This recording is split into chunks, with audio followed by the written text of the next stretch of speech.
I know he said it was muted. You okay, Charlie, with audio? Okay, cool. Thank you. We're gonna get started. Okay, thanks.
I was sitting here.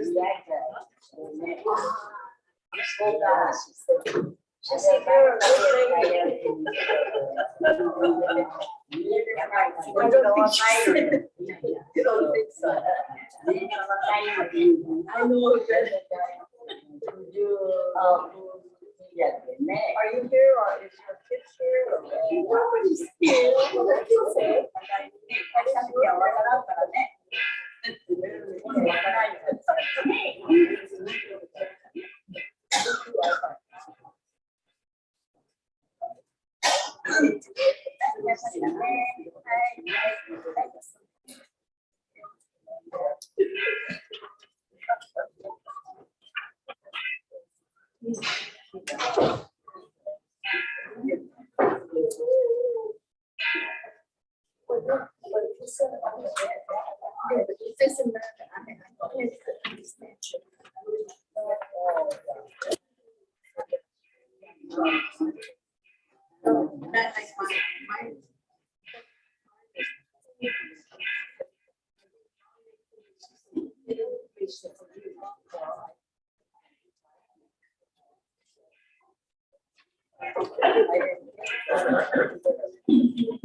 She's not maybe time? Yeah. No, because she stayed at her daughter's house. So they're going to the Great Festival.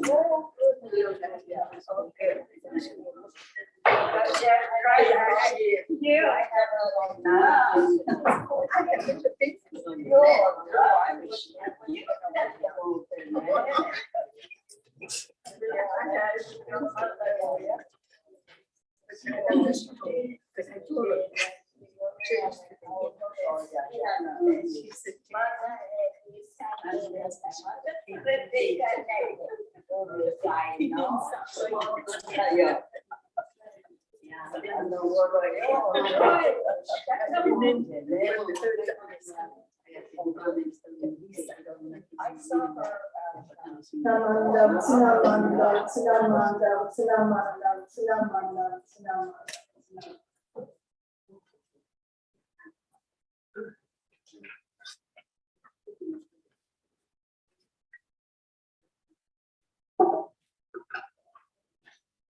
Good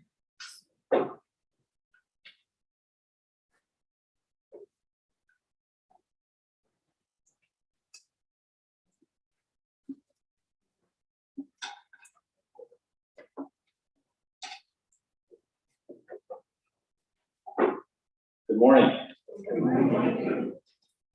Thank you for attending the fall Ohigan service this morning.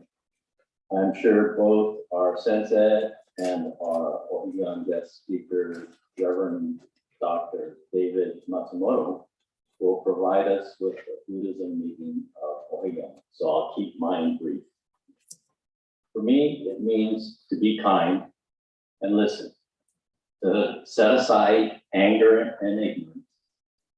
One of my sons said to me to use the 90-second rule. The conscious mind stops thinking about what made you angry in 90 seconds. After that, it's that you are rehashing it over in your mind that keeps you upset. So let's pull our jets and enjoy the day.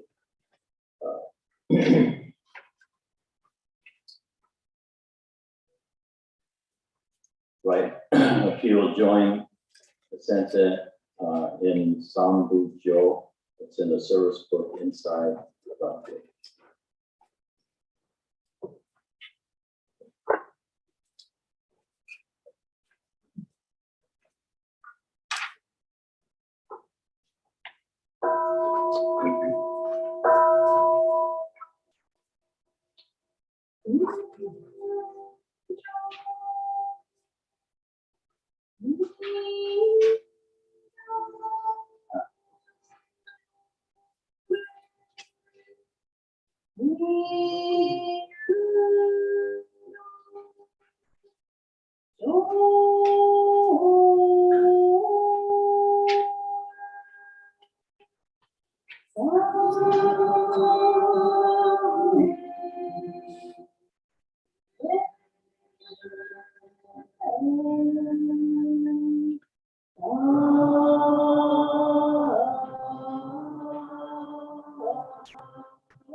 On this occasion of the Buddhist Church of Stockton's annual observance of the fall Ohigan, we are gathered together to adorn the shrine of Amida Buddha, burn incense, chant the sacred writings, and deepen our understanding of the Buddha Dharma.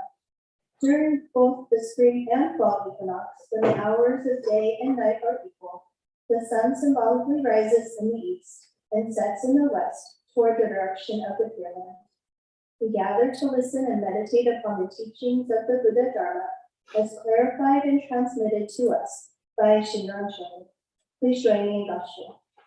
Namo Amida Butsu. Namo Amida Butsu. Namo Amida Butsu. Namo.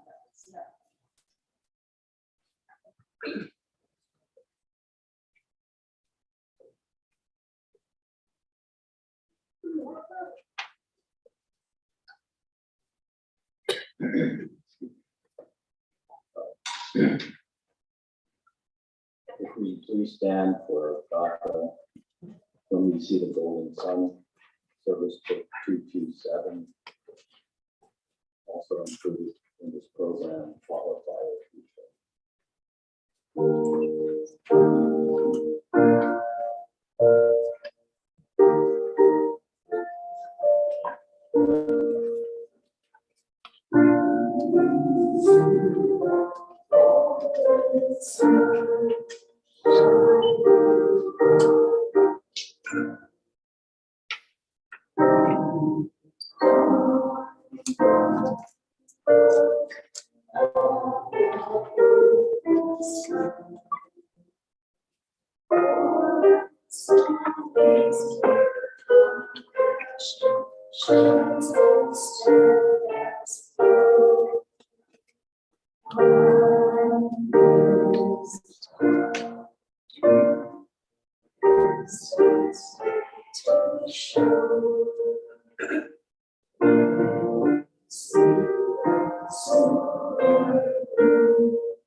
Three treasures. Hard is it to be born into human life. Now we are living it. Difficult is it to hear the teachings of the Blessed One. Now we hear it. If we cannot deliver ourselves in the present life, no hope is there that we shall be freed from suffering and sorrow in the ocean of birth and death. Let us fervently take refuge in the three treasures of the truth. I take refuge in Buddha. May we all together absorb into ourselves the principle of your way to enlightenment and awaken in ourselves your supreme will. I take refuge in Dharma. May we all together be submerged in the depth of the doctrine and gain wisdom as deep as the ocean. I take refuge in Sangha. May we all together become units in true accord in your life of harmony in a spirit of universal brotherhood, free from the bondage of selfishness. Even through ages of myriads of kalpas, hard is it to hear such an excellent, profound, and wonderful doctrine. Now we are able to hear and receive it. Let us thoroughly understand the true meaning of Tathagata's teaching. Namo Amida Butsu. Namo Amida Butsu. Namo Amida Butsu. Namo.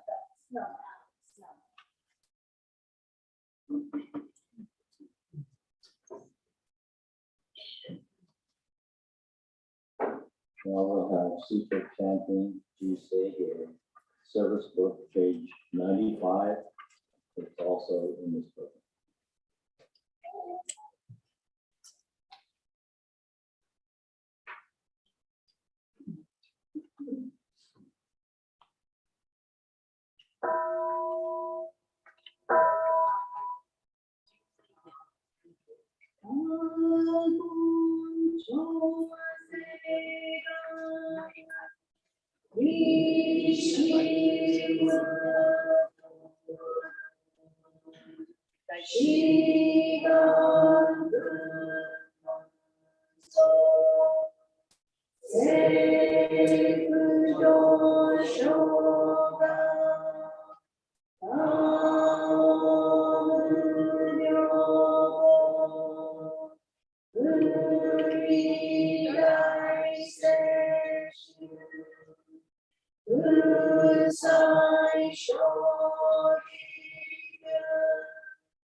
I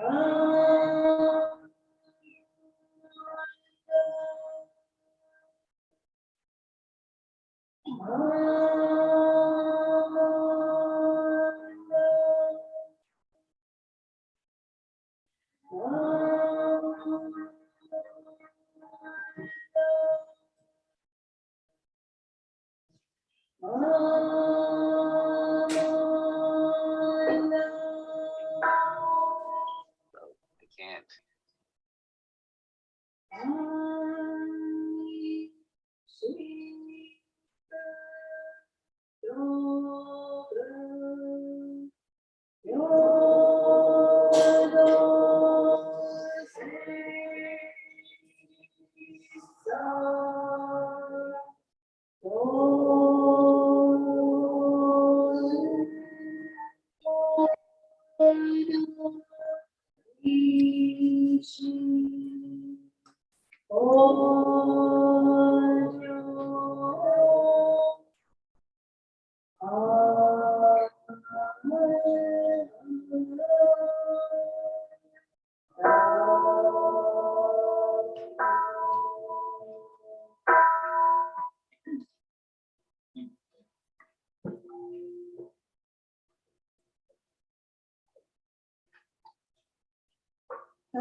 We'll now have incense offering, following organization representatives.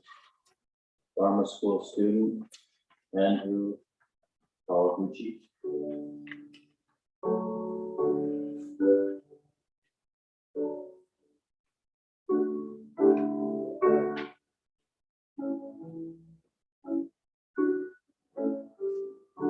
Dharma School teacher, Mr. Mike Shibata.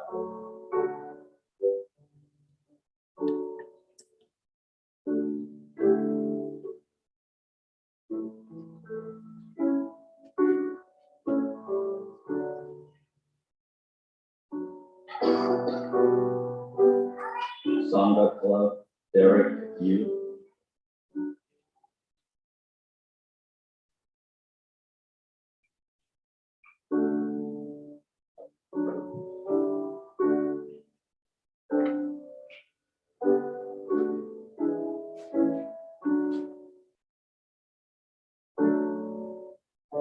Young Buddhist Association, Kelsey Fuji.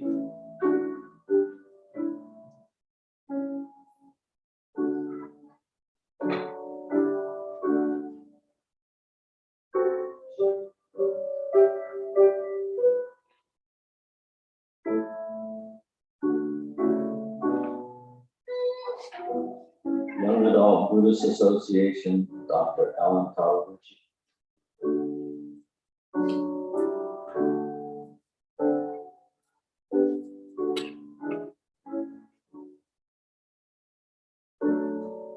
Youth Athletic Organization, Lisa Wemmer.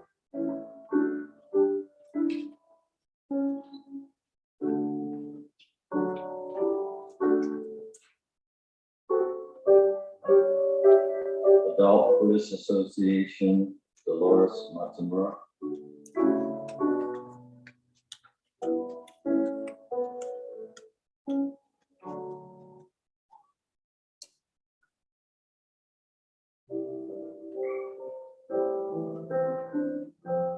Tomonokai Mutoe Takahashi.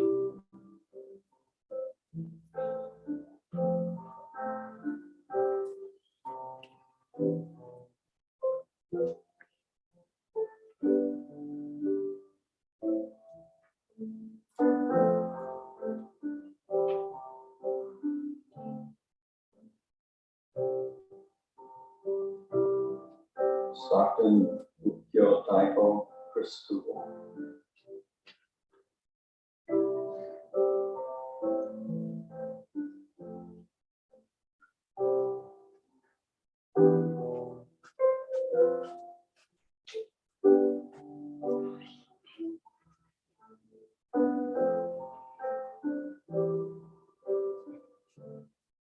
Cortez Colostai Dan Kugel.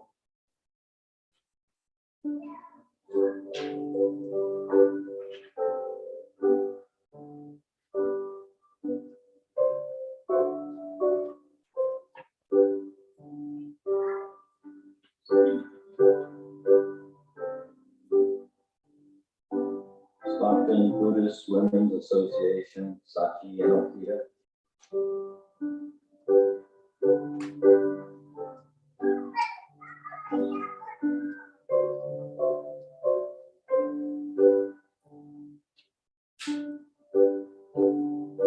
Buddhist Church of Stockton, Candy Hayashi.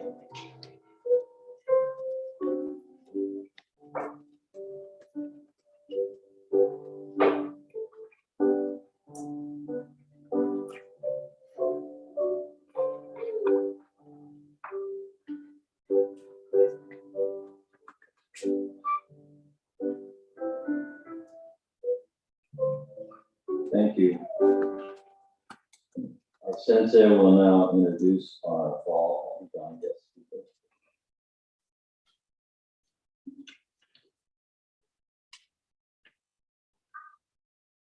Good morning, everybody.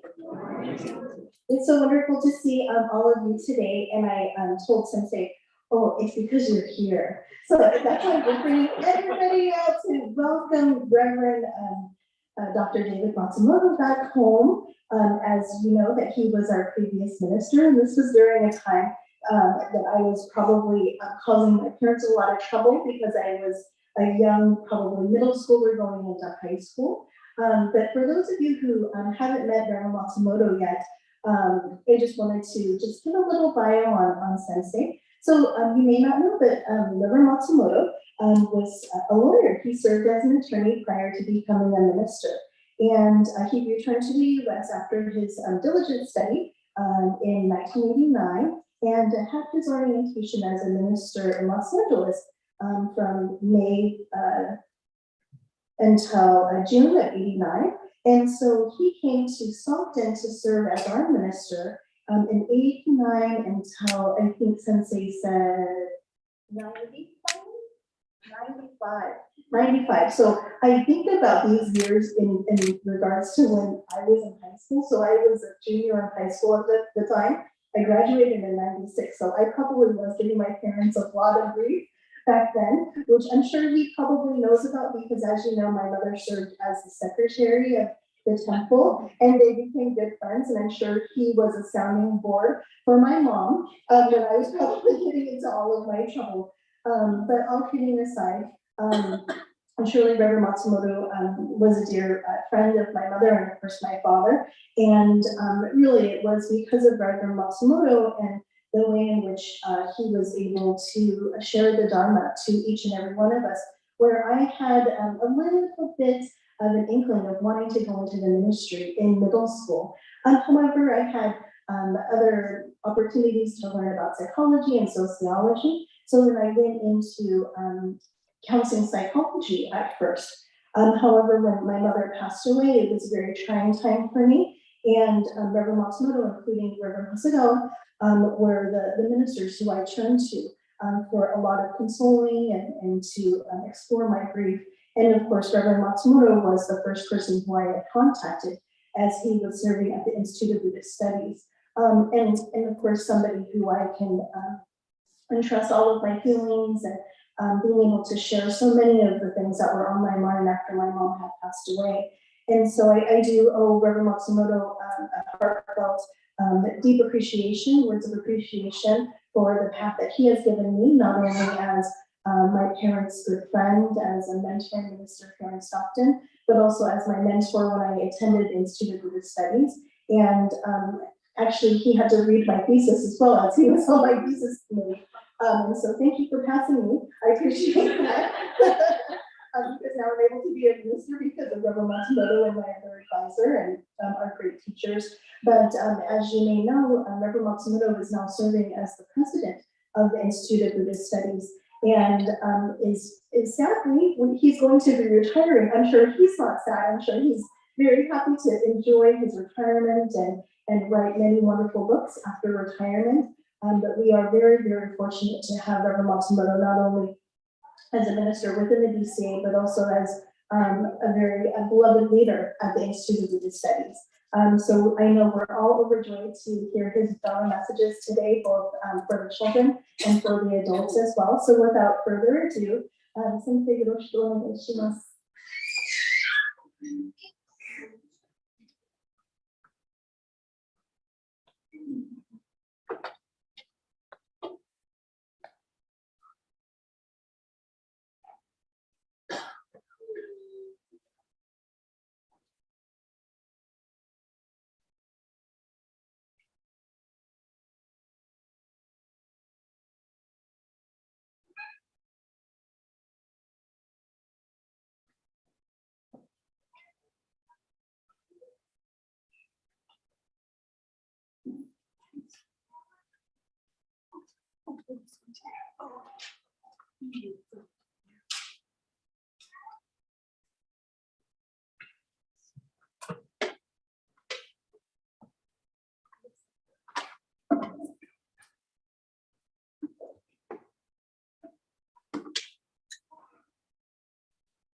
Good morning, everyone.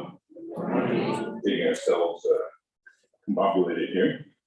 It's a pleasure to be here today at the Saken Buddhist Temple as we observe the fall Ohigan service.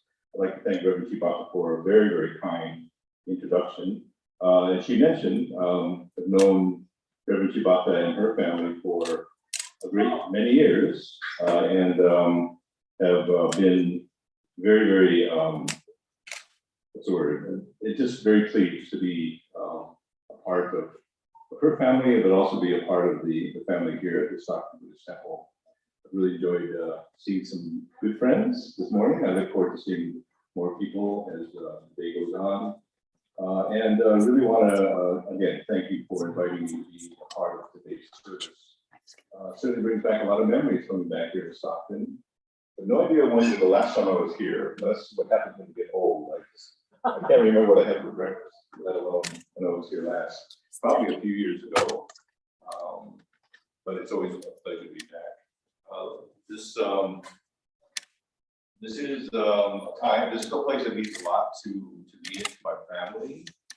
My wife Diane and our son David send their best regards. David was actually born here in Stockton at St. Joseph's Hospital.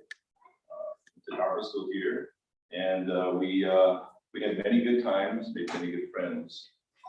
It's always a pleasure to come back. We're up on the screen. Okay, I think we're ready to go.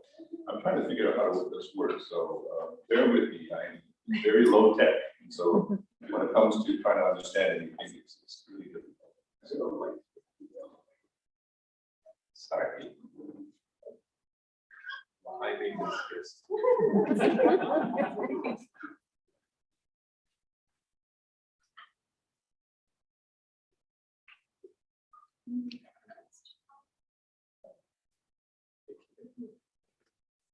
Yeah.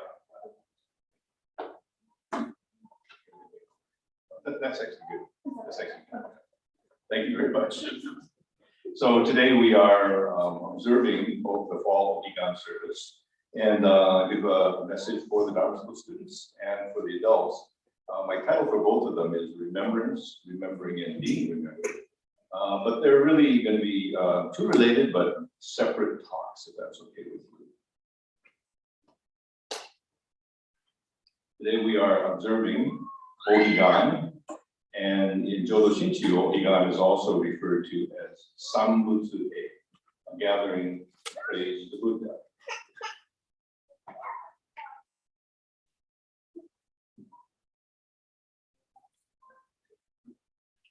As Reverend Shibata already mentioned, Ohigan is observed twice a year at the fall and the spring equinoxes. And these are times in the year when nature and the universe seem to be in harmony. The sun rises in the east and sets in the west. The length of the day and the night are the same. The weather is neither too hot nor too cold. I was really happy about this driving into Stockton from the Bay Area. I'm always a little bit afraid of the heat here in Stockton. It's a beautiful day, and I think the weather is going to get cooler, so we all have something to look forward to. So So Ohigan is really a time that marks the change of the season in that way. Ohigan literally means other shore. O is an honorific prefix. It's something we always place before a word that we have great respect for. He means distant or far off or other, and gan means shore. So Ohigan teaches us of the other shore of nirvana, or of the Pure Land. And standing on that other shore is Amida Buddha, who's calling to us to cross over. We hear the Buddha's name, Namo Amida Butsu, calling out to us to live each day with awareness, authenticity, and appreciation.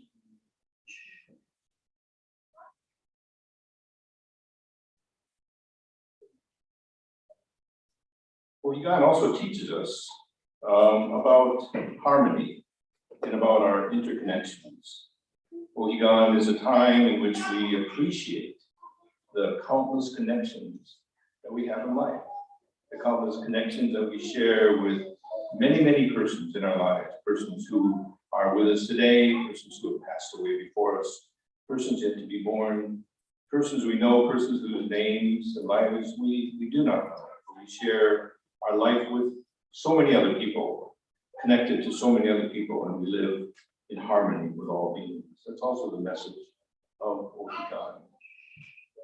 And because of that, we are able to appreciate and value differences.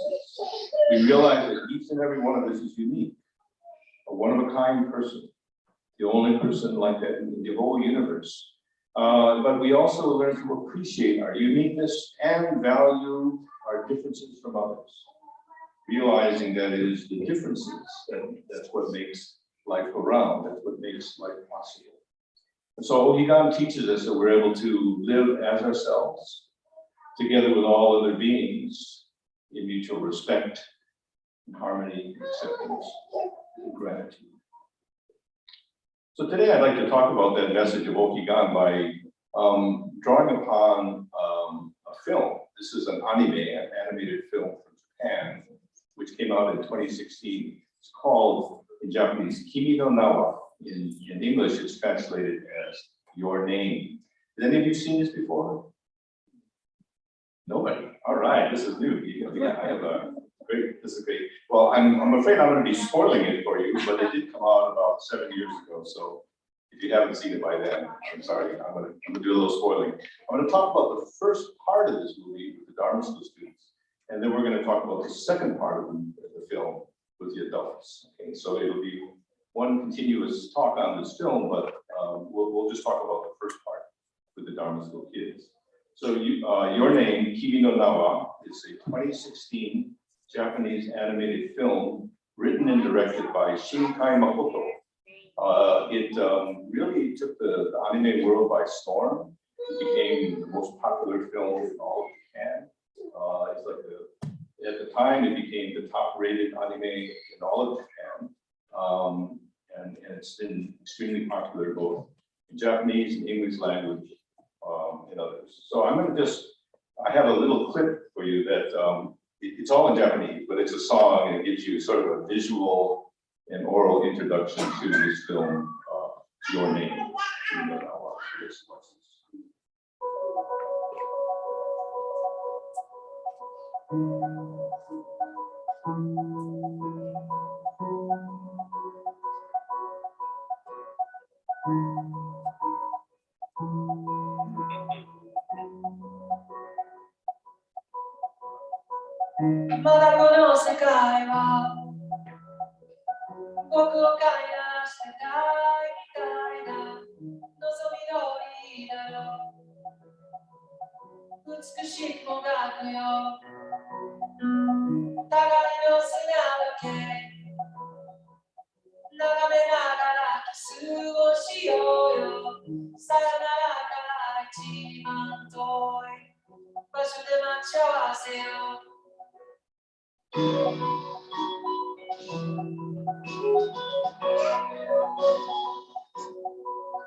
って未だかつてないスピードで君の元へだよ窓の海の中で歩いただけ動けない顔を夢見たよ教室の窓の外に電車に揺られ運ばれる朝に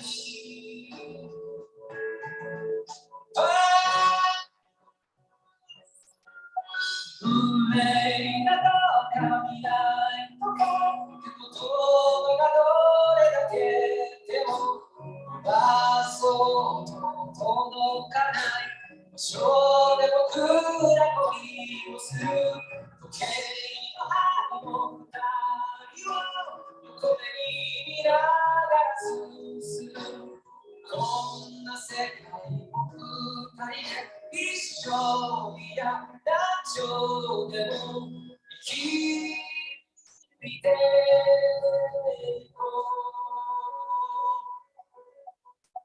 う初めましてなんてさ遥か彼方へ通り合って千年周期を一日で生きしよう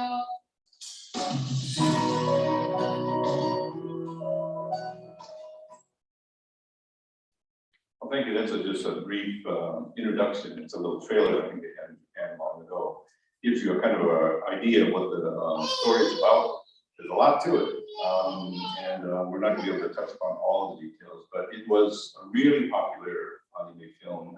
Won lots of awards, and it's also, I think, one of the most emotional films you will ever watch. So if you ever get a chance to do it, to watch it, I really urge you to do so. But bring a lot of tissues because I've never met one person who's watched it who hasn't ended the film just bawling in tears. And so it's a really powerful film. But we're going to talk a little bit about the first part with the Dharma School today. Okay. So one of the protagonists is a young girl. Her name is Mitsuha Miyamizu. She's a high school student who lives in a rural town called Itomori, and she's very bored. She hates the town. She hates living in a small town. Her one wish is to be reborn as a boy living in Tokyo. So that's Mitsuha. The next protagonist, his name is Taki Tachibana. He happens to be a high school student who's living in Tokyo. So one day, this is the first part of the story, strange things happen. Both Mitsuha and Taki wake up in the morning, as any other morning, but they wake up in each other's body.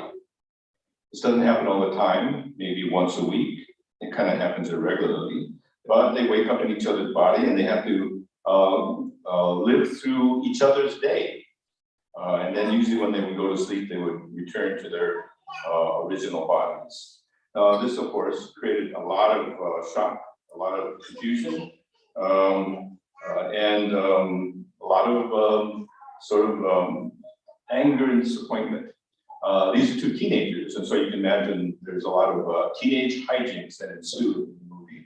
But there's a lot of fun because there are times when both Mitsuha and Taki find that they're really having to contend with this person who happens to be living in their body.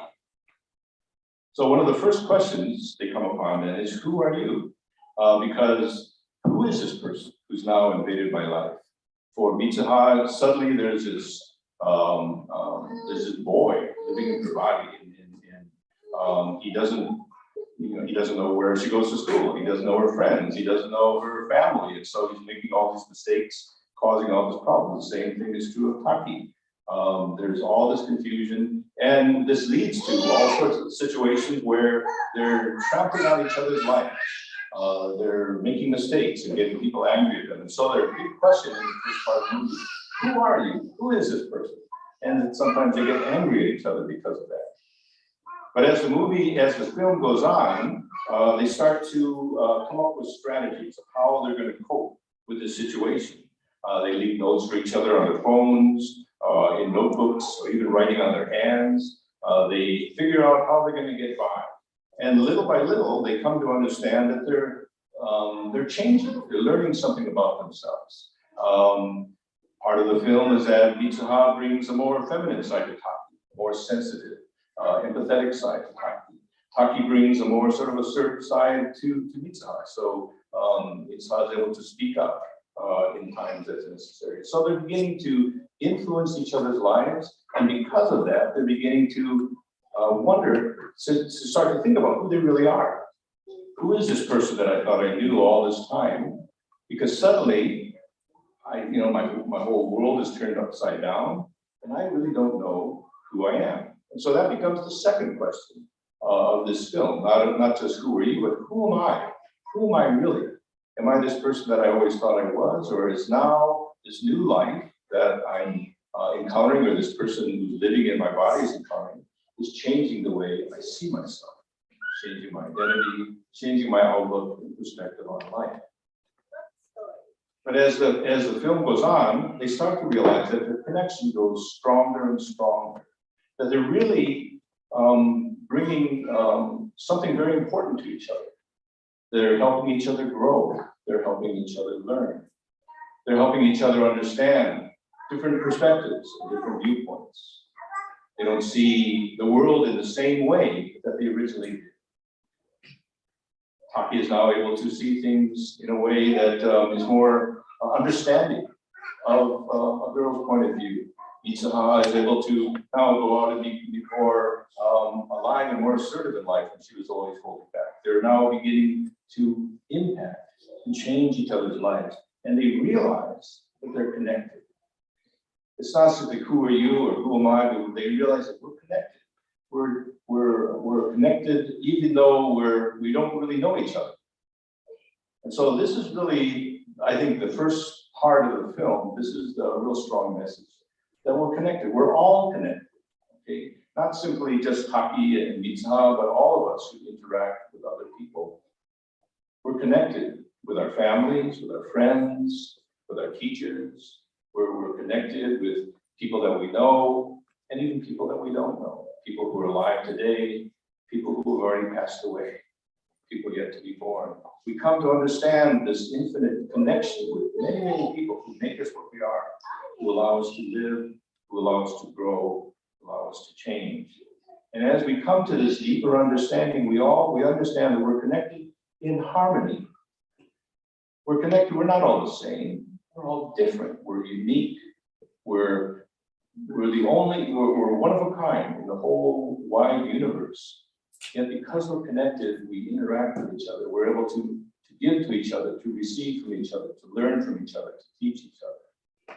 We're able to understand another person's point of view, to learn to respect another person's point of view, to realize that life is full and harmonious and joyful because we're different, because we come from different races, religious backgrounds, ethnicities, different points of view, different parts of, we live in different towns, we do different things. But it's because of that, we live in harmony. Because of that, we live in a world that's like this beautiful symphony orchestra. And that's what we learn from the story of Mitsuha and Taki. That's what we all learn in our own lives. And I think this is also the message of Ohigan, that we live together, interconnected in harmony. There's this very famous poem by a Zen priest by the name of Nakagawa Soen, which I translated in this way. We are all flowers blooming, a universe in bloom. We're all different flowers of different varieties, of different species, of different types, of different colors and sizes and smells. But we're all these flowers growing up from the earth, arising because of the earth, through all the nutrients that are found in the earth, through the water, the sun, the air. We rise and we grow with vibrancy and light, just as we are, to the best people we can be, different from all other flowers, blooming, a universe in bloom. And then in our life cycle, we return to the earth, and we become the nutrients for the next generation of flowers who wants to bloom. I think that's a lesson of harmony. That's a lesson of interconnectedness that we learn from this film, Your Name. And we also, this is the message I think we learn at this time of Ohigan. So I'd like to ask all of you to please join me in God's show as we reflect upon this teaching of interconnectedness in harmony. Namo Amida Butsu. Namo Amida Butsu. Namo Amida Butsu. Namo Amida Butsu. Thank you very much. We'll continue with the film with the adults.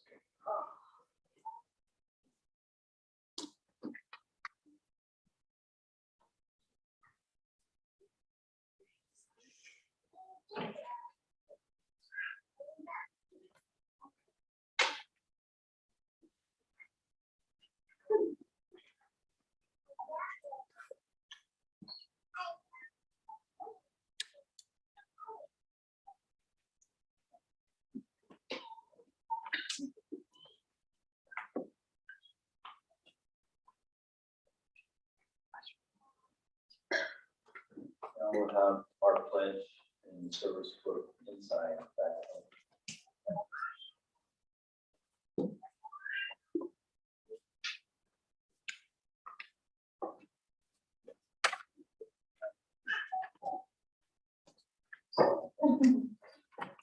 Our pledge. Breathing out of my shell, I will share a warm smile and speak gentle words, just like the kind Buddha. Not becoming lost in my greed, anger, and ignorance, I shall think and act with an open mind, just like the calm and peaceful Buddha. Not putting myself first, I will share in the joy and sadness of others, just like the compassionate Buddha. Realizing the gift of life I have received, I shall strive to live each day to its fullest, like the Buddha who tirelessly works to liberate all. Namo Amida Butsu. Namo Amida Butsu. Namo Amida Butsu.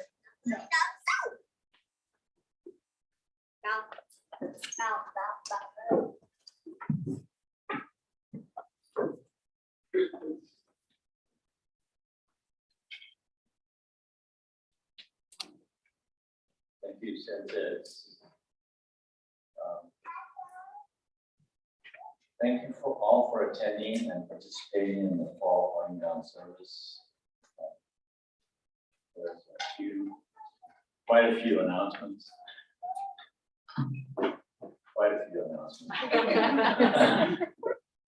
So to commemorate the 850th birthday of Shinran Shoni and the 800th anniversary of Joro Shinju Buddhism, all Northern California district temples are cordially invited to a joint service on October 8th at 10 a.m. at the Buddhist Temple of Sacramento.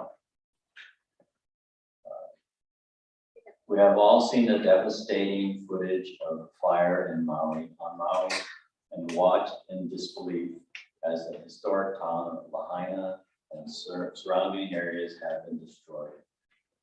The Buddhist community of Lahaina, which includes our sister temple called Lahaina Honganji Mission and the Hongpa Honganji Mission of Hawaii, the Lahaina Jodo Mission and the Lahaina Shingon Mission have suffered total losses of their temples.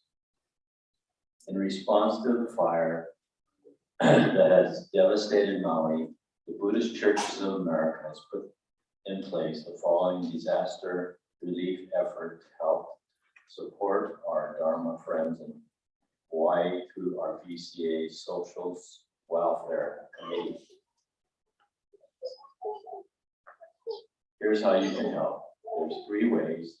Donations can be made online through the VCA website, vcakindful.com. And if you have questions, please call the office. Donations can also be made by check payable to VCA Endowment Foundations.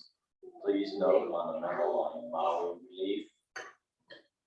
Mail checks to VCA Endowment Foundations at 2140 Durant Avenue, Berkeley, California. The church is having a Panda Express fundraiser on Friday, September 22nd. This is internet only. Fundraising code 916956. Please see the Dharma for the flyer. Or Karma for the flyer, sorry. Reverend Candace monthly book club study class continues on September 27th at 6:30. Please contact Reverend Candace for information if interested.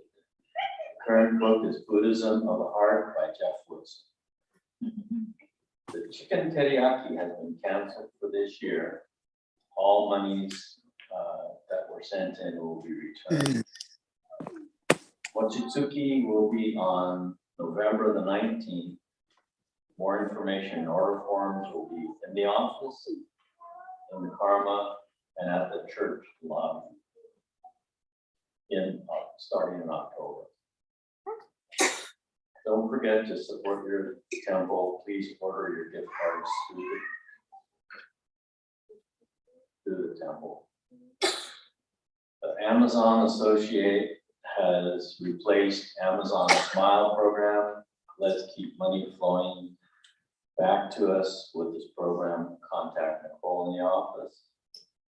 The Sangha Club is continuing collection of aluminum cans and recycled plastic bottles. Donations may be left at the white bin in front of the carport or under the carport. Keep recycled bottles and cans out of our landfills and support our youth organization. Dharma School will be sending cards directly to each of Reverend Hironaka's children. He's the sensei at the Lahaina Buddhist Church. If anyone wishes to contribute, please bring the net to the service next Sunday or drop off at the church office. Are there any other announcements?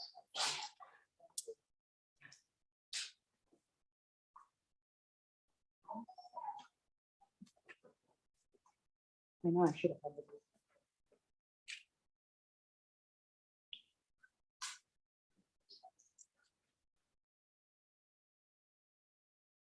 Good morning. Good Ooh, okay, thank you. Okay, Alba is having a casino bus trip for Thursday, October the 26th. There are some flyers out in the foyer, and that please RSVP. Well, bus trip is for the 26th, so it doesn't make any difference. The cost is $20 per member. And that's open to the ABA, SPWA, and to Monokai members. If you're a non-member, that's $25, okay? The bus will leave at 10 o'clock, but be here at 9:30. It's to Red Hawk Casino. We'll get there approximately at around 11:30 a.m. And it's only for 4 hours. Everyone will receive $15 play credit and a $5 food credit. Okay, so, and the person to contact is moi, Dolores Matsumura, and I'll have Nicole give you my phone number. I'll phone up Nicole, so if you need my phone number, she can go ahead and give it to you. And it's also on the flyer. Okay, thank you.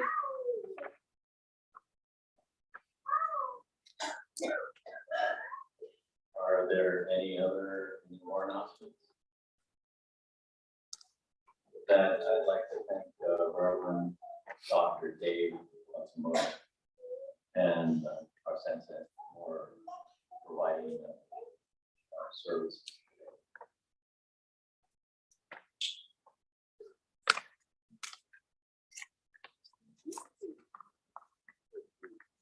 Sixth grade and lower, younger, please come up and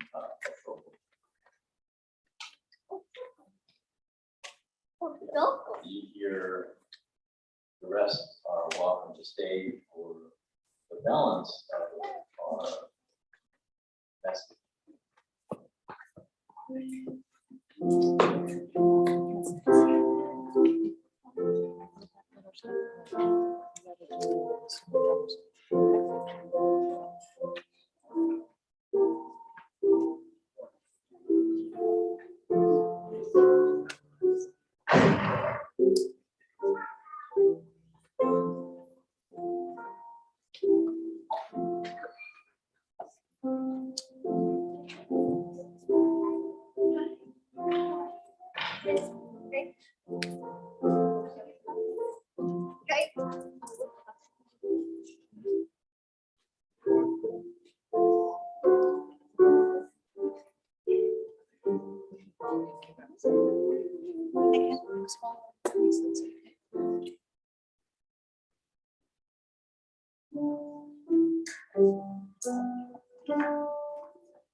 So at this time, we're so glad to have some of our older students and of course, all of you who will be staying for the adult portion of our Dharma service or our Dharma message for our Ohigan service. And again, it really is our great pleasure to have Reverend Matsumoto come to give both the children a message and the adults as well. And I believe Sensei might have a kind of short Japanese message as well. So I know for our Japanese speakers, it's probably a nice treat since I don't speak Japanese very well.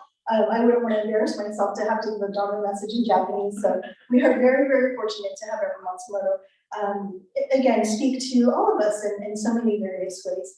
So again, without further ado, we'll get Reverend Matsumoto all set up and then we'll start the adult message.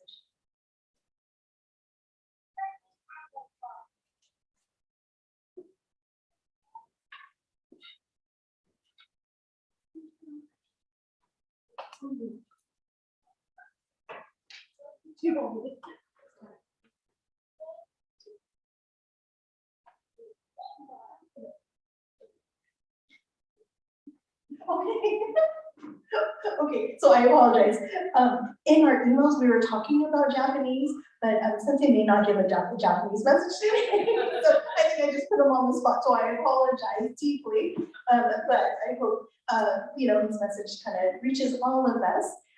So again, without further ado, Reverend Matsumoto.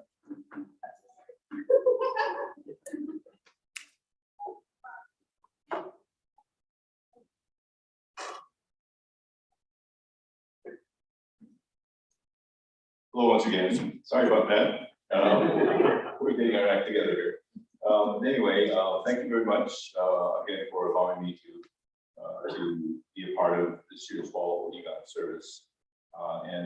It's always a pleasure to be back here in Stockton.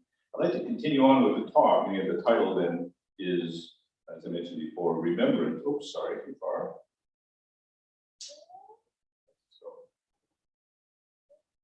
I can't move it back. Here we go. So remembrance, remembering and being remembered. As I mentioned before, Ohigan teaches us of the other shore of Nirvana, which stands in contrast to this shore of samsara, the world of delusion. And standing on that other shore is Amida Buddha, who is beckoning to us to cross over. We hear the Buddha's name, Namo Amida Buddha, calling on to us to live each day with awareness, authenticity, and appreciation.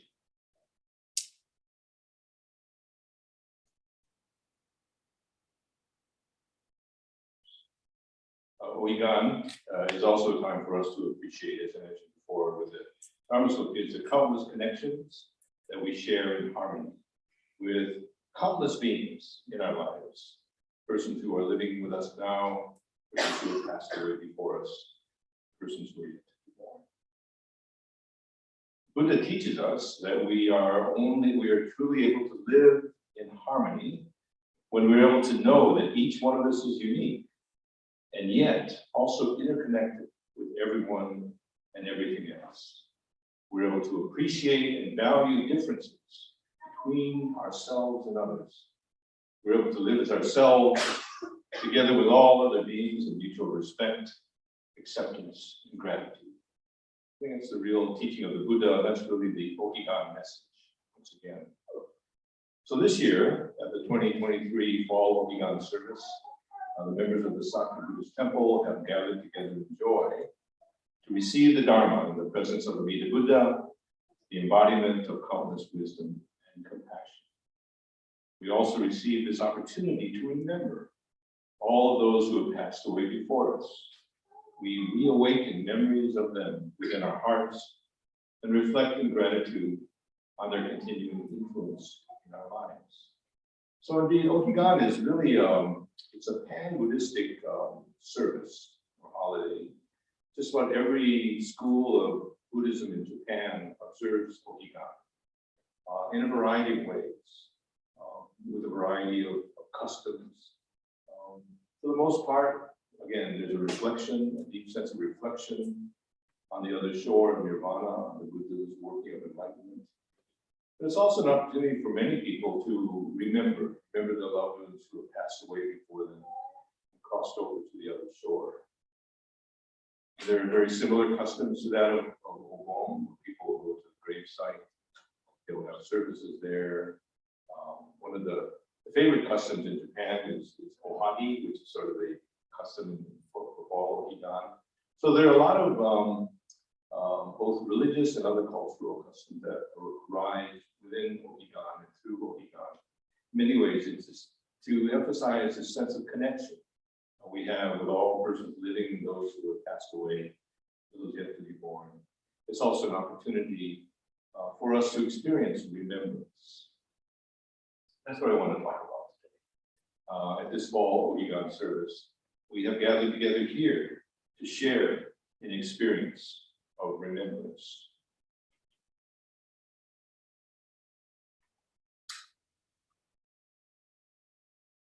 You know, there are many people to remember, of course. We have our families, our loved ones who have passed away before us, husbands and wives, fathers and mothers, grandparents, brothers and sisters, children, and friends. We think about them at this time. We reflect upon their lives and who they were. We also reflect upon what they continue to mean to us and how they continue to influence us in our lives today, how they continue to speak with us. So Ohigan is this opportunity to reopen our hearts and minds to the treasure of remembrances of all of those loved ones who have passed away and have crossed over to the other shore for us. These are the words of Shinran Shonin that I used to just reflect upon today as well. I ask all of you to please put your hands together in that show. These are the words of Shinran Shonin from his letter, Lamp for the Letter Makers. Further, other power means that no working is true working. Working that is negated, it is the practitioner's calculating and designing. The Tathagata's primal vow surpasses conceptual understanding. It is the design of the wisdom of Buddhas. It is not the design of ordinary beings. Namo Amida.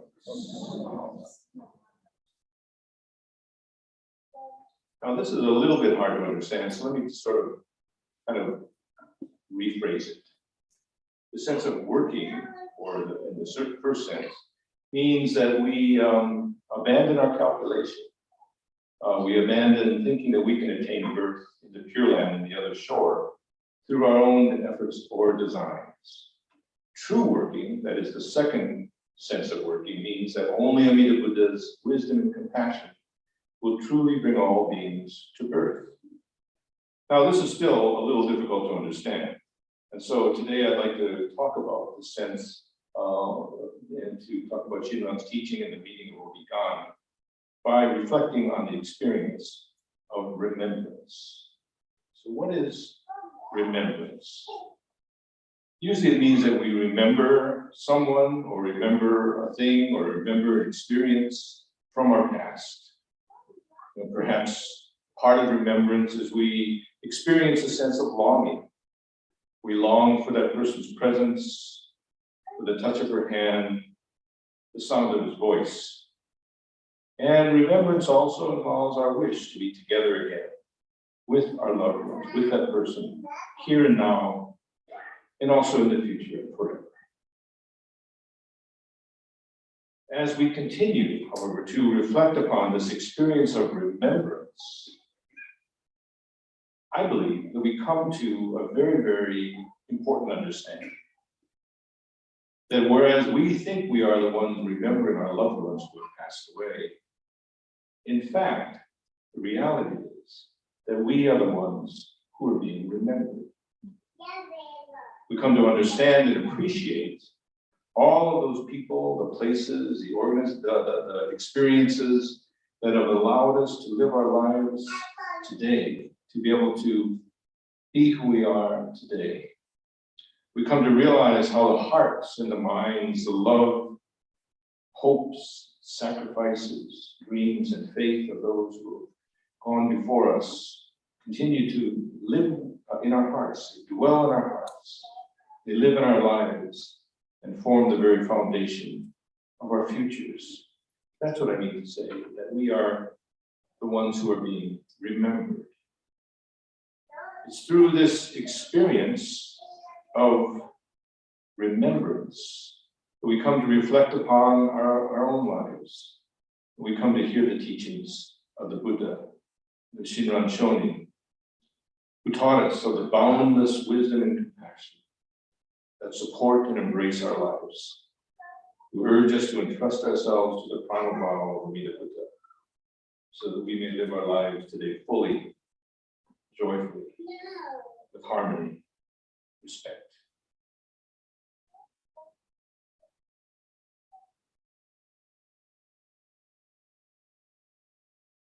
There's a very interesting thing about human life, at least that's been my observation, now that I've lived a very long human life, is that everything that's important to us, everything that is significant to us in life, is somehow we have the sense that it is not the result of our own doing. Whatever is really valuable, whatever is really precious in life, is not in fact the result of anything that I've done, or anything that I've planned to do, or want to do, or think that I'm doing. But that which is really valuable and precious in life seems to have come about in a way that's just right and natural, as if it was supposed to have happened that way. And moreover, we get the sense that it has come not from within ourselves, but somehow from outside of ourselves. From outside of our own hearts and minds, our own thinking, our own calculation. That which is true and real reaches out to us in a way that's significant and natural, as if coming from outside of ourselves.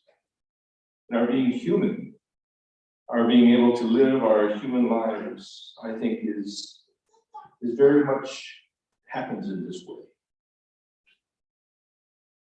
I'd like to return now to the anime film, Your Name.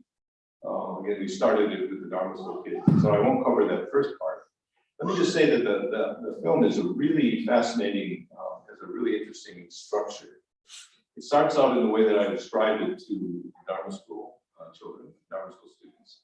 It's sort of like a Japanese version of Freaky Friday. I don't know if anyone's seen that film, where people switch bodies. It's that kind of film. So there's a lot of laughs, there's a lot of, as I said, teenage hijinks, lots of kind of clever use of language. For instance, in the first part of the film, when the young girl Mitsuha is now in the body of Taki, a teenage boy, she's speaking with Taki's friends. But being a girl, when she refers to herself, she uses the Japanese watashi. And the friends look at this person who seems to be their friend Taki and he's like, what kind of a weirdo are you? Boys don't use the word watashi. So Mitsuka gets all flustered, says, oh, watashi. No, boku, no. Finally settled on ore and said, okay, you're fine. So that's my Japanese Dharma talk, by the way. Yeah, so this kind of thing happens. So there's a lot of kind of funny, clever, very touching kind of experiences that take place. But there's also something that the film then goes on to something more. And I want to talk about that, something more, with all of you right now. One very important aspect of the film is that Mitsuha's family has been performing religious rituals at the Shinto shrine in Itomori, their small town. They've been doing it for generations. In one ceremony, she and her younger sister, Yotsuha, have to, they take rice and they chew it and they spit it into a cup. And that rice is then fermented and it becomes sake. It's called a kuchikamizake, which is sort of a very sacred sort of drink, a sacred part of their ritual. So anyway, there's a kind of religious element to the film. So one of the episodes of the film is Taki is now in Mitsuha's body. And so they go with the grandmother, her name is Hitoha. You can see the numbers there. And they go to this ancient shrine, which is located outside of the town of Itomori. And they go to the Shinto shrine, which is located in the middle of a crater on the top of a mountain, to make offerings of the Kuchikamizake.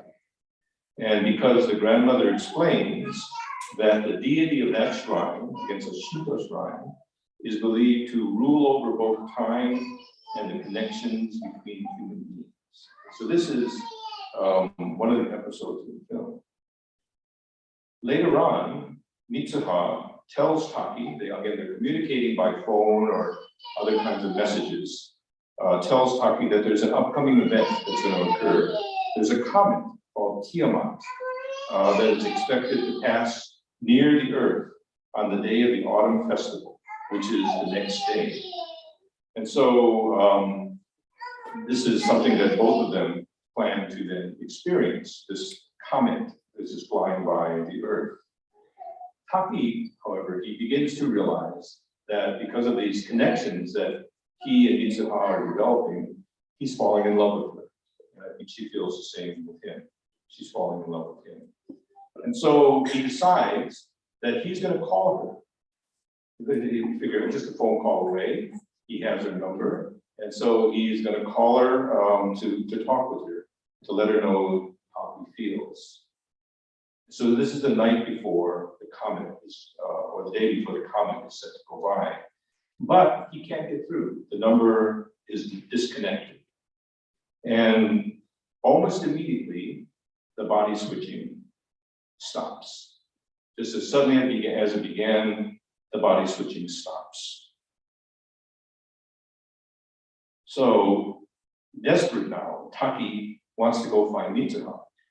He really doesn't know where she lives. He doesn't remember the name of the town. He remembers what it looks like. He's quite a good artist, and so he had drawn pictures of the town when he was there, but he doesn't know anything else. So he sets off with two of his friends to find Mitsuha, to find her village. The village of Itomori in the film is located near Takayama, in the mountains of Japan. And so they go off and set out to find the village, but they can't find it. They spend a whole day looking around. They're unsuccessful. So finally, at the end of the day, they're about to give up. And they go to a small little restaurant, a little shokudo, and they're talking about it. And then Taki is looking at his drawings of the town, and the owner's wife comes over and says, "Oh, you're really a talented artist. That's a drawing of Itomori." And suddenly it clicks with Taki. He says, "Yes, that's the name of the town, Itomori." And so the wife of the owner shows it to her husband and says, "Oh yeah, that's Itomori. I grew up there." They're amazed. And so Taki is all excited. I need to go there, please take me there. And they kind of, the owner and the wife look at each other. And then he says, okay, I'll take you there. And so he takes them all in a car over to Itomori. And Taki's always really excited. I'm gonna be Mitsuha, I'm gonna be Mitsuha, the girl of my dreams. But when they get to Itomori, this is what they find.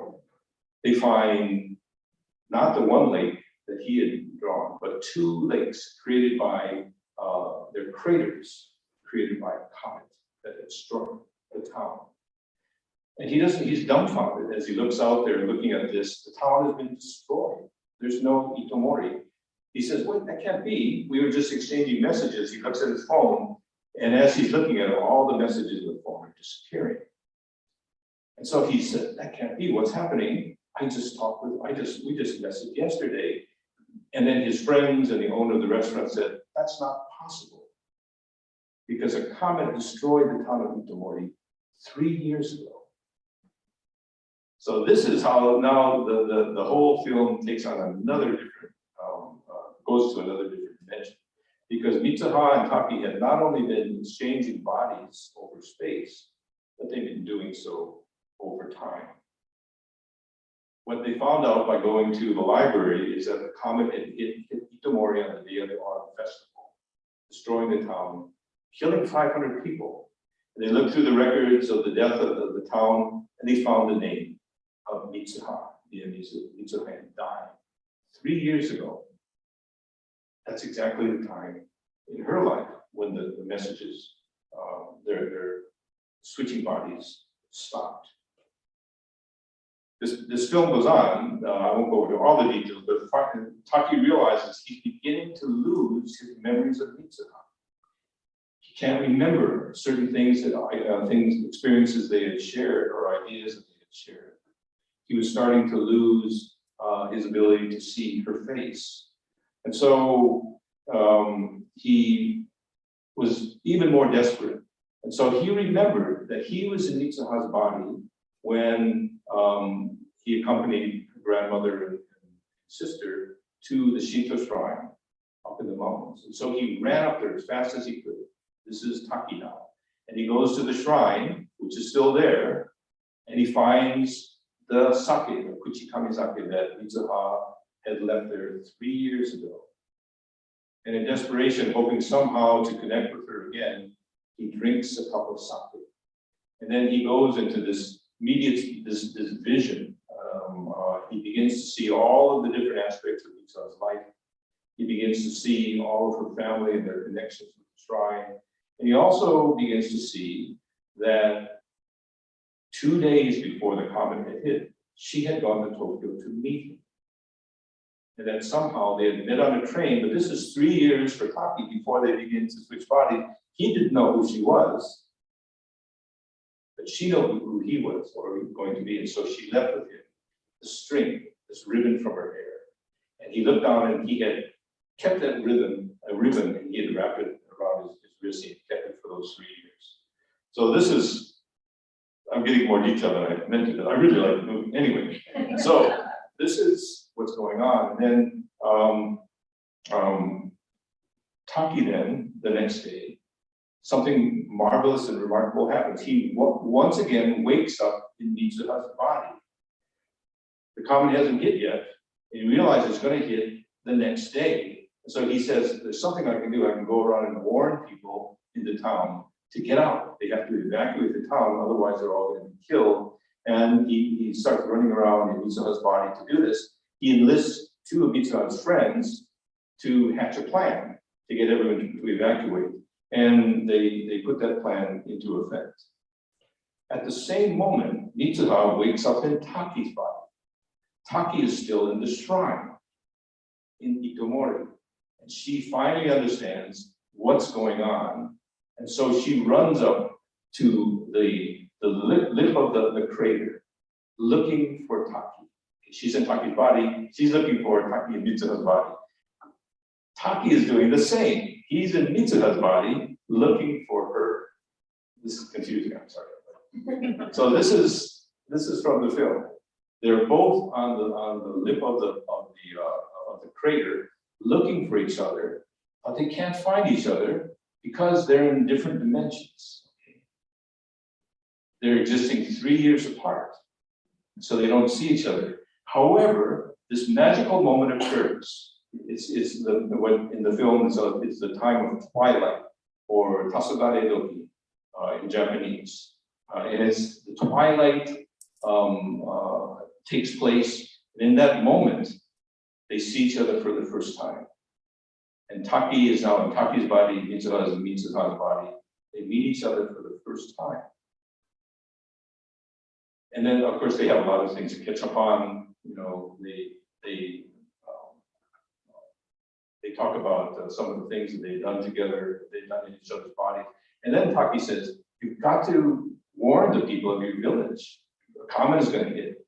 You've got to warn them. And so they said, we'll do that. They both set out to do what they could to save the people of the village. But then they thought, you know what, just in case the same thing happens again, let's write each other's name, write our name on the other's hand so we won't forget. And so Taki writes on Mitsuha's name, and then Mitsuha is about to write on Taki's name, write her name on Taki's hand. And then twilight ends and she disappears. They're no longer together.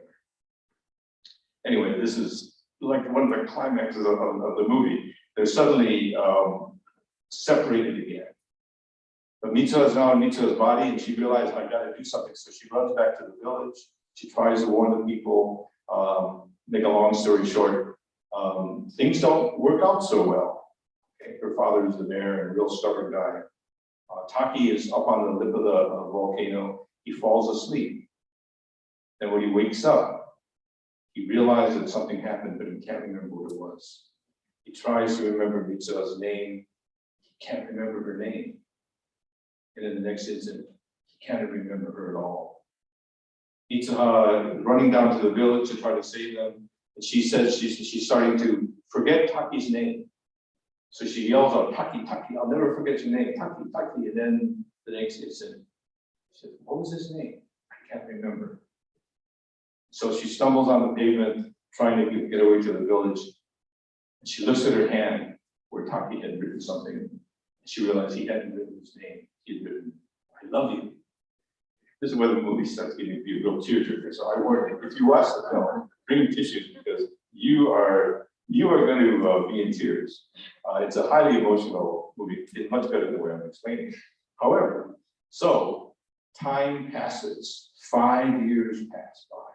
And Taki is now living in Tokyo. He's looking for a job. He's graduated from high school and college. He's looking for a job. But somehow something is missing in his life. He's always longing for something. He doesn't know what it is. He doesn't know who it is. He's longing to be with someone. He's longing to be somewhere. Something is missing in his life. And then he comes upon this news story that says it was 5 years ago, or maybe 8 years ago, I'm sorry, that the town of Itomori was struck by a comet. But luckily, all the people of the town were evacuated. Something had happened, so they all got out and were saved. That's all he remembered. He didn't remember anything about Mitsuha. He didn't remember anything about the people involved, but he saw that as sort of on the news flash. But again, his life was one of longing. You know, there's something missing. He was waiting for something, waiting for someone. He didn't know who it was. And then, on a subway, when he's riding to work, he looks out the window and he sees, looking at him, the face of Mitsuha. He doesn't remember her, but there's some connection there. She looks at him and she realizes there's a connection there as well. So this is the image from the movie. They see each other, something clicks. They don't know who this is. They don't know why. They know this person, but something clicks. I think I just lost my power. Hang on. We don't want to miss the rest.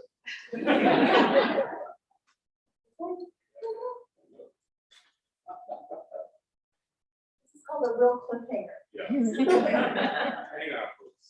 We're gonna connect the lights to you.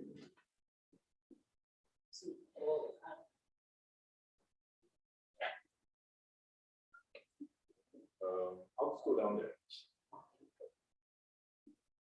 Hang on, we're improvising. Taking it down there.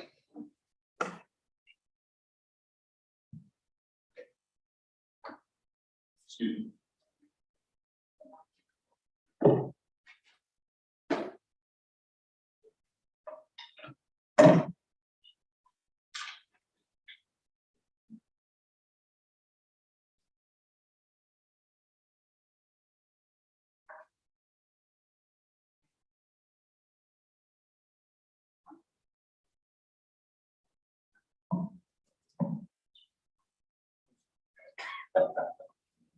You won't remember anything about this Dharma talk or the movie, but you remember, wow, that talks about it. He was really disorganized.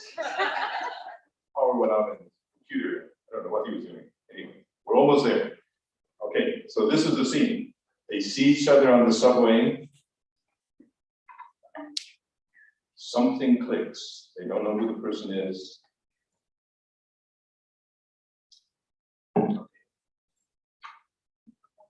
Yeah, it's got to be exciting. I'll try to kill some time. It is a cliffhanger. It's a cliffhanger. This is actually the perfect time for it to lose power.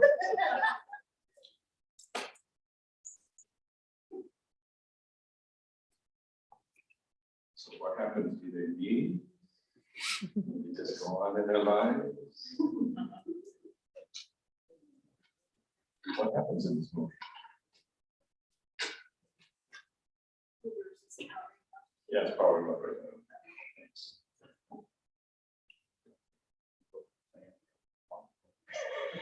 Yeah. Good time for a bio break.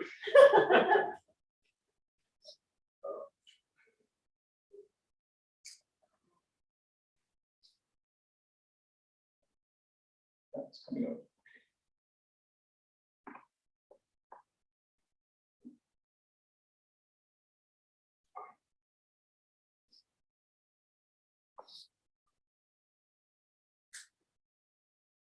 Okay, here we are. We're back. So they see each other. They get a glimpse of each other in the subway, but their trains are going in the opposite direction. And so, what do? They both get off the train and they start running to the streets of Tokyo, looking for each other. They don't know this other person. They don't know the person's name. They don't know why they have this connection with the person, but they start looking through Tokyo. And they have to go, it takes a long time until finally they meet on the staircase in a Tokyo neighborhood. When they walk in opposite directions, they pass by each other. They don't say a word until finally Taki turns and says, "Excuse me, I have a feeling we've met somehow."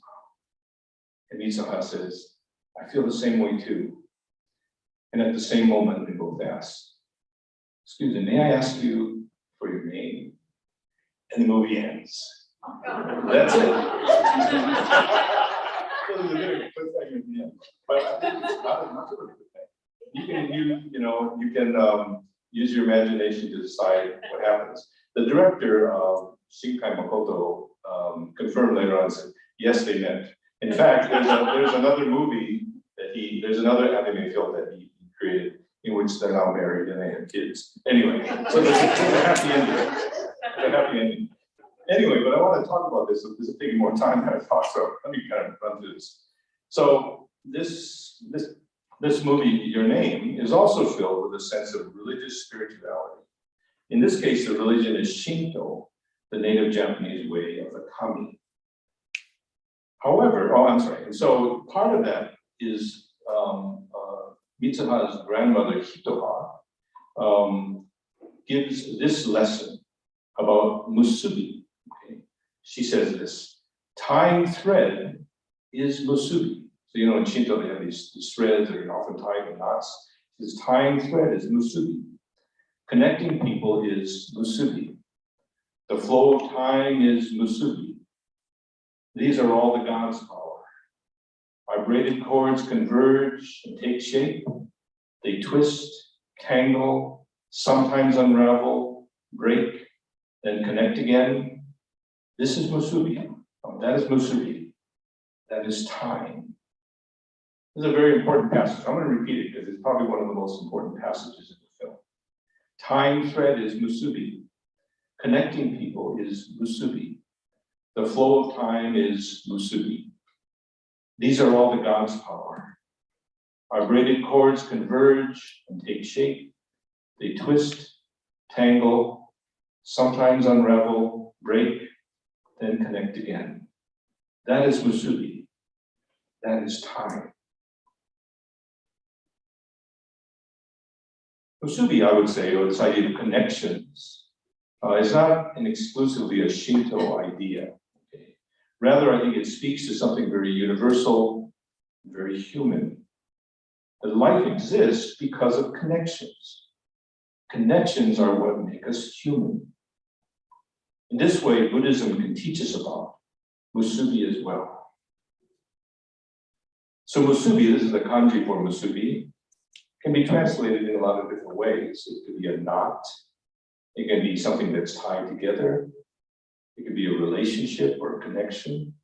Or in Buddhism, we might use the phrases inconceivable causes and conditions, fushigi na inen, or infinite karmic interconnections or interdependence. There's a lot of ways in which Buddhism, I think, talks about musubi or connections. Life is connections. Life is connectivity. We don't live alone. We don't live solitary lives. We live because of others. We live within this infinite web, this infinite interconnectedness with all others. Just as a note, there is another musubi, which is rice ball. That's a different concept. So this is not rice ball. Just to make that clear, okay. That's also part of my Japanese avatar. So what does musubi teach us? That we're all connected. Remembrance is the word I used earlier in this talk.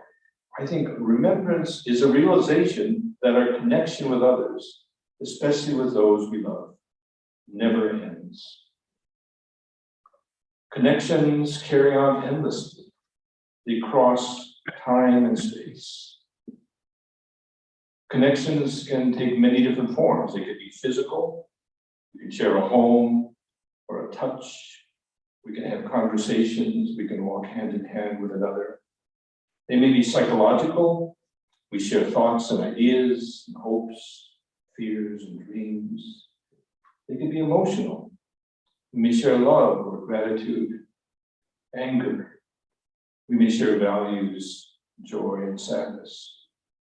They may be social in terms of our connection with friends and family. They may be communal in terms of our connections with those in school and work, at the temple. And they may be a sense of history or customs or rituals, common practices, sharing a common past, our stories, our other acts of meaning. They may be memories, values, and lessons that we receive from another, that we receive together from all other beings. And they may be personal habits in terms of how we wake up and what we do, and what we do in life, how we get by in life. So connections, or musubi, are real, and they're unending because we are human. To be human, to be a living being, is to be a bundle of connections. We are all connected, as we talk about with the children. We are all connected in harmony, realizing the uniqueness of all existences, the differences in all beings, and because of those differences, because of our opening up to the value of all existences, we can live and respect in tolerance and harmony with all beings. So these connections are what I mean by remembrance. It's real. It's going on now. It will go on forever. Just because we don't remember, it doesn't mean that remembrance does not go on. Even if we forget to remember, even if we forget to remember our loved ones, even if we forget about someone who's passed away for a short time, it doesn't mean that our remembrance of them ends. Even if our memories somehow begin to fade, even if we're no longer able to remember an experience, even if we can't hear the sound of his voice or see her face clearly anymore, it doesn't mean that our connection with our loved ones have stopped existing or stopped being real, or that our loved ones have been forgotten. Our loved ones, their hearts, their minds, their thoughts, their words, their deeds and lives, and their deaths, they constantly influence and impact our lives.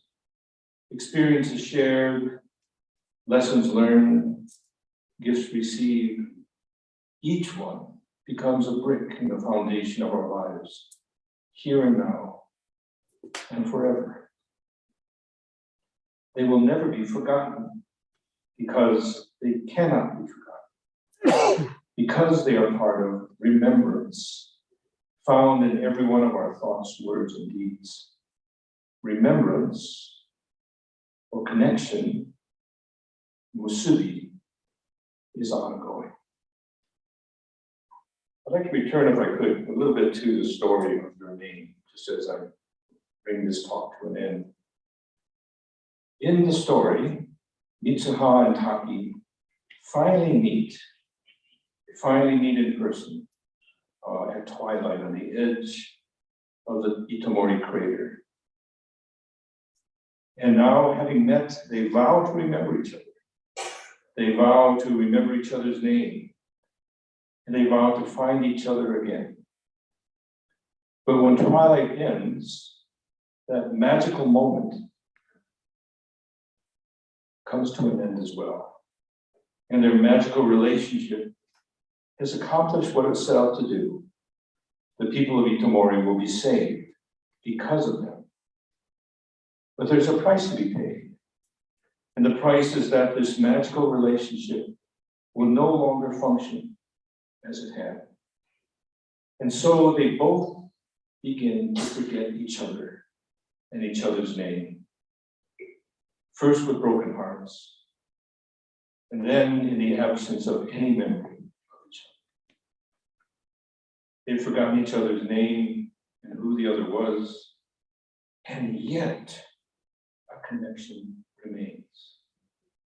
Unseen, unvoiced, the connection between these two young people, Mitsuha and Taki, continues on throughout time and space.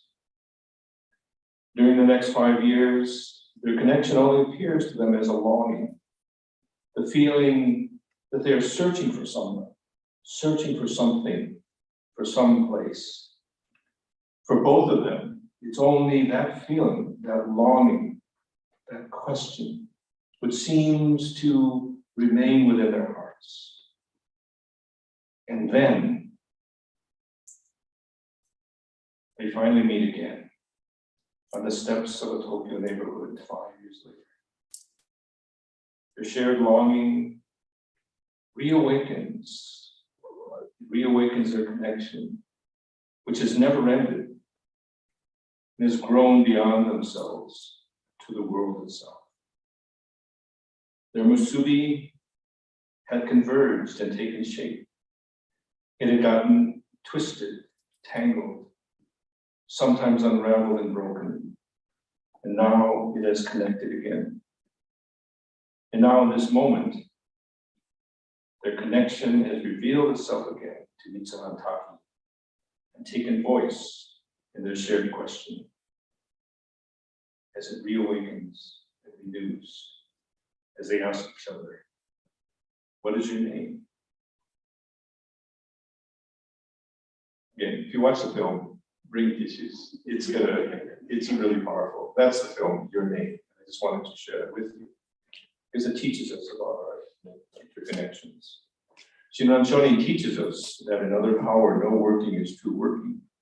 when we abandon our calculation, thinking that we can attain birth in the Pure Land through our own designs, we are able to realize that only Amida Buddha's wisdom and compassion will truly bring all beings to birth.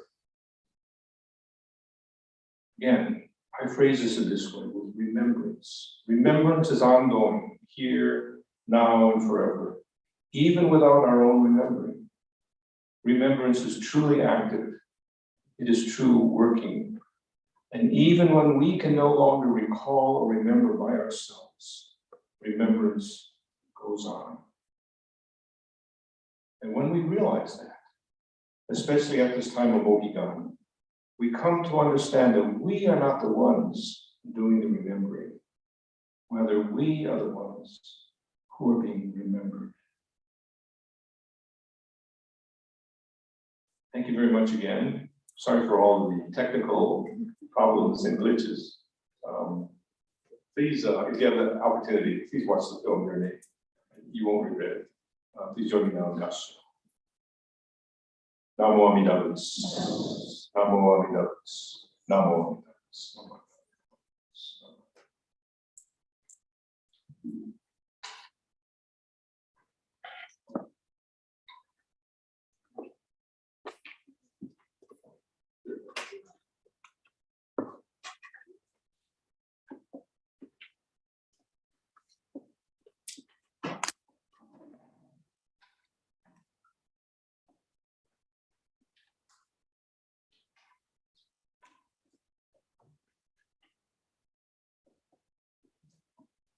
Thank you, Sensei, for your wonderful message of Ohigan and remembering. And I think you probably have like 50 new people that will be watching the movie when they go home today. I know I'll be searching for it. But it is a wonderful opportunity for us to truly reflect upon the spirit of Ohigan and of course, remembering all of our loved ones in this way. And of course, especially through this wonderful anime that actually had me on the edge of my seat too. So I'm so glad that you were able to share it with us and share all of your words of wisdom and your deep appreciation of the Buddha Dharma for all of us today. So thank you everybody for your kind attendance. And we wish you a very happy Sunday and thank you so much again for attending. And if you'd like, we'll have River Matsumoto up front. And if you haven't had an opportunity yet, please go ahead and offer incense before you leave. And then you can, of course, greet River Matsumoto as a nice welcome home as well. So to conclude this service, will you please join in Gassho. Namo Amida Butsu. Namo Amida Butsu. Namo Amida Butsu. Namo Amida Butsu. Thank you, everybody. Have a great day.